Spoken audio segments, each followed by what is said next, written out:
Adad-nirari subjugou firmemente as terras anteriormente sob vassalagem dominava a Síria, conquistando e deportando os problemáticos arameus após uma batalha entre os rios Cabur e Eufrates em 910 a.C.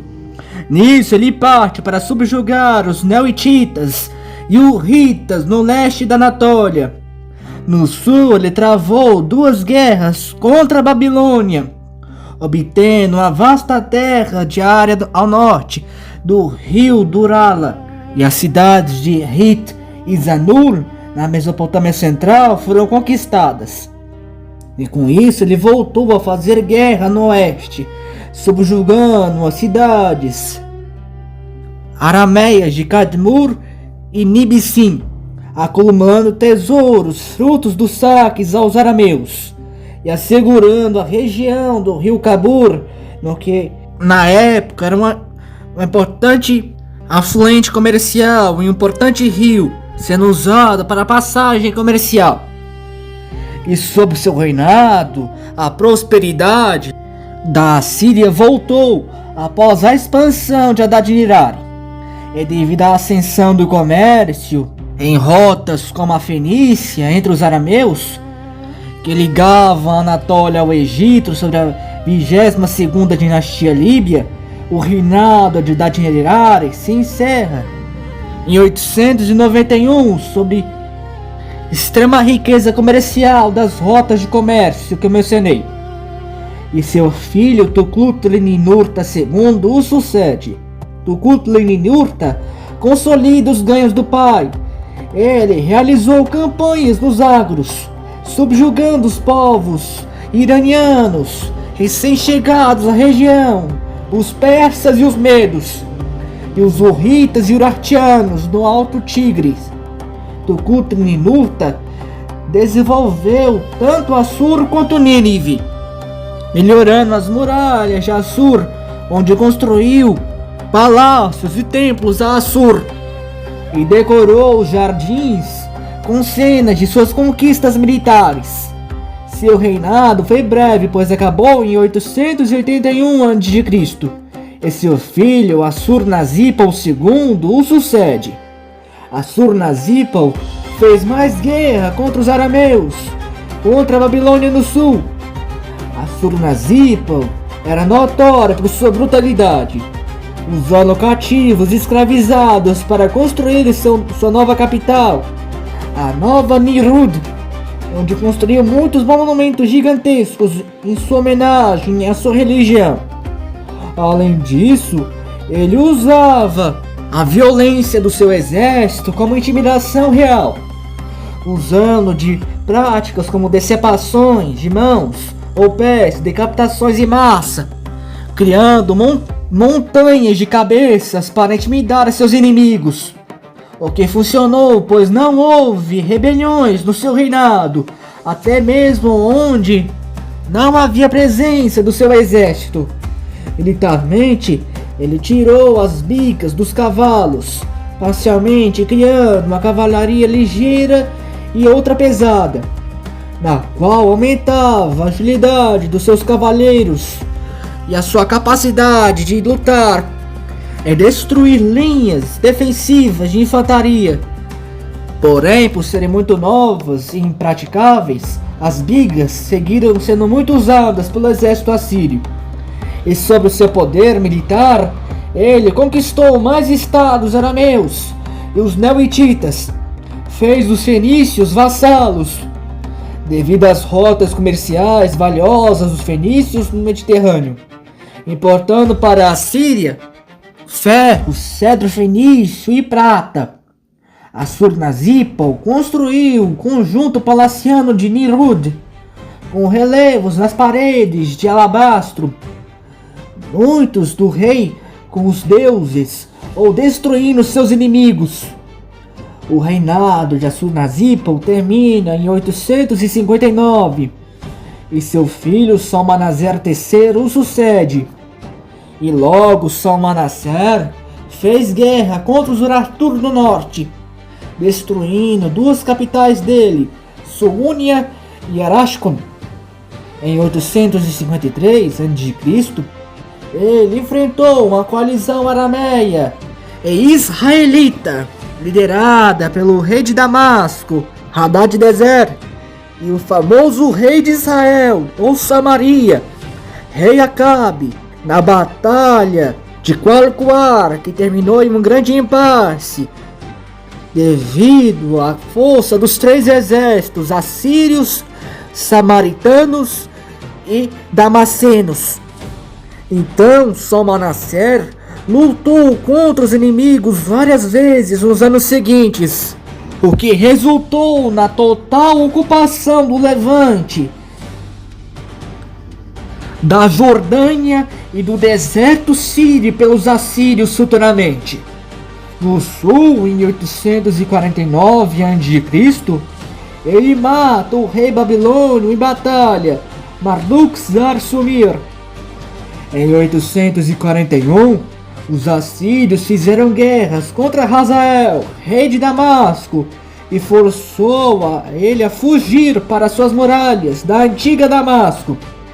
Os assírios, não conseguindo tomar Damasco, castigaram a população damascena, devastando todo o reino arameu de Damasco. Nisso, o rei Jeú de Israel junta aos fenícios e enviam tributos para evitar uma guerra contra eles e sua futura exterminação pelas ferozes tropas assírias. Porém, no final de seu reinado, ele enfrentou uma rebelião de seu filho Assur-Danipal, que foi suprimida por seu outro filho, Shamshi-Assad V. Salmanaser enfrentou um duro declínio no final do seu reinado e viria a morrer logo após a rebelião, em 824 a.C. E seu filho, Shamshi-Assad V, o sucede. Se sabe que ele realizou guerras contra a Babilônia. Em 814 a.C., ele venceu a Babilônia em Dur-Pashkal. E nisso, alguns quilômetros de terra são tomados. E para castigar a Babilônia, Shamshi-Assad trouxe algumas tribos deportadas de Arã entre os arameus para se estabelecerem na Babilônia. A grandeza da vitória foi tal que levou à submissão da Babilônia à Síria, e todo o tesouro da Babilônia foi saqueado pelas tropas da Assíria sob o comando de Shamshi-Assad. Porém, seu reinado não duraria muito. Ele falece 3 anos depois, em 811 a.C., e ele foi sucedido por seu filho Hadad-Nirari III. Na juventude do rei, se presenciou um sério enfraquecimento do domínio assírio sobre a Mesopotâmia, devido à rebelião do seu tio anos antes contra seu pai e seu avô, que enfraqueceu severamente os tesouros do estado. E devido à inexperiência do jovem rei, acabaram se abrindo caminhos para os ambiciosos oficiais do exército assírio, governando o trono e governos locais de províncias locais da Síria, fazendo seguir e se iniciar a classe dos Tutano, que eram altos oficiais que usurparam o poder real por anos. Porém, Hadad-Nirari liderou diversas guerras com o objetivo de restaurar o poder assírio da época do seu avô Salmanaser. Segundo os registros, ele fez campanhas em todas as direções possíveis, até o último dos seus 28 anos de reinado. Entre suas guerras se destaca o cerco de Damasco contra o rei arameu Ben-Hadad III em 796 a.C., o que acabou levando ao declínio brutal do reino arameu de Damasco, o que permitiu a recuperação de Israel sobre o rei Jeroboão II. Anos depois, forçando de imediato o antecessor de Jeroboão, o rei Jeú, e o rei Jeroboão II a pagar tributos ao reino da Síria. Além disso, ele construiu um templo para o deus Nebur, deus babilônio da sabedoria, em reverência e em tentativa de reconciliação com os babilônios. Seu reinado terminou em 783 a.C. e seu filho Salmanaser IV o sucede como rei da Assíria. A Síria, com isso, entrou em um período de declínio misterioso por 40 anos. No seu reinado, o poder do rei foi desafiado pelos Tutano, que, embora reconhecessem a autoridade do rei na prática, agiam como os próprios reis, emitindo suas próprias inscrições, semelhantes ao do próprio rei, o que se seguiu pelas próximas 4 décadas, na qual é mais fácil encontrar inscrições do Tutano do que do próprio rei da Assíria nesses períodos. Salmanaser morreu em cerca de 773 a.C. e seu irmão Ashur-dan III o sucede. Sobre o seu reinado, o rei e o trono da Síria se tornaram uma figura quase decorativa. O poder real foi usurpado pelos governadores das províncias, generais poderosos como Shamsir-Alu, o grande general assírio, que agia de forma independente, quase como um rei, tratando guerras e firmando tratados em seu próprio nome, sem nem mencionar o nome do rei assírio. Diferente dos dias de expansão nas épocas de Salmanaser, os registros da época registram uma série de rebeliões em cidades centrais como Assur, Arapcar e Grozana. Além da instabilidade civil, o Império Assírio foi assolado por epidemias de peste na década de 760. E se sabe que no dia 15 de junho de 773 a.C., um eclipse solar total ocorreu na Síria. Foi o eclipse de Nínive. Na mentalidade mesopotâmica, eclipses eram sinais de fúria divina, fúria dos céus. Para um reino em crise, isso foi interpretado como desgraça total e mau agouro. Porém, isso pode ser relacionado à Bíblia Sagrada dos hebreus e cristãos, pois um homem hebreu chamado Jonas foi chamado para pregar em Nínive em um período similar, para pregar contra sua maldade. Porém, para um israelita da época, Nínive e Assur era o símbolo maior do terror. Para o Oriente Médio, no século 8 a.C., não havia ninguém mais brutal e maldoso que um assírio.